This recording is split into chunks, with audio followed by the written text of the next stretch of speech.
That's heavy. On the lookout for them this morning. Also talking about President Obama's speech. Last night. Was focused, of course, on the economy, and at a much-needed time with the nation still fuming over the AIG deal, what's going to become of all of that? Exactly. So what we're going to do is we're going to talk to Congressman Bilbray coming up in just a minute. But first of all, we want to listen to a few sound bites from President Obama and then get reaction from the congressman. Let's listen to those sound bites. Okay, we're going to talk to the congressman first. How's that? Oh, okay. Okay. All right, I think he remembers the sound bites. I think he does. Yes. Are you on the line, Congressman? Not every day I get to preempt the president. Yes, nice job there. Thanks so much. Well, you did hear President Obama speak last night. Give us your thoughts on what he said. Well, let me just say there was a lot of kind of interesting, different points brought up, but I think the one thing we point out that the issue of this resolution trust fund, or this proposal that he's having now to address the toxic assets, really is getting a lot of positive feed by Republicans that I'm talking to. That this issue of at least now finally getting to a point of talking about changing the way you manage this situation, rather than just throwing money at it again and again and writing blank checks. So in other words, I think the outrage we saw last week really helped to reform the way the White House is looking at this. Yeah, in other words, keep track of the money and make sure that we know what's on those pieces of paper before we give them $1 trillion.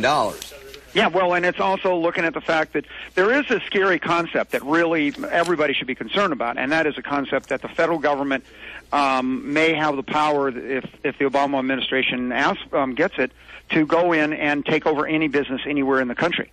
Because right now it's not just identified as being savings and loans like it was back in the 80s. Yeah. Now they've got almost a blank slate. But there at least is now discussion about managing the situation rather than just trying to buy it off. And so there's a lot of, it's astonishing to see quietly how many Republicans say, hey, he's going in a direction that looks pretty good now. And there was a lot of positive feedback yesterday. The other issue here is you notice that as soon as you got off the economy, the first question went straight to the border, went straight to border violence, went straight to our own backyard. And that opportunity, I think, was sort of missed when a representative of a Spanish station, was Univision, said, "What about bringing troops to the border like the governor of Texas has asked for?" And the president sort of sidestepped that rather than say, hey, look, we're not going to do it now, but we'll do whatever it takes to control the situation. Mm-hmm. He sort of avoided that whole question. Right. Mayor Sanders, we spoke with him yesterday on our program, and he has just come back from Washington talking with folks from Homeland Security about that very issue, border violence. He was one of a handful of mayors that was invited to talk about that. And that is a reality. It's not something that is likely to happen very soon, but down the road, there could be a military presence. Well, the fact is there is a huge military presence at the border right now. It just happens to be Mexico's military. But the fact, and we're actually going to train their military. But this is that political correctness of everybody worrying about how things are going to look rather than worrying about outcome. And I guess I think one of the first things you'll see is National Guard at the border checking. And I think this ought to be considered right now, is checking vehicles going south for guns and money. I think that catching contraband going in is something that we don't do anymore. We used to do it back in the 60s. But the fact is that I think we're going to see trucks being checked going into Mexico just as much as, not as much, but at least much like they are coming north.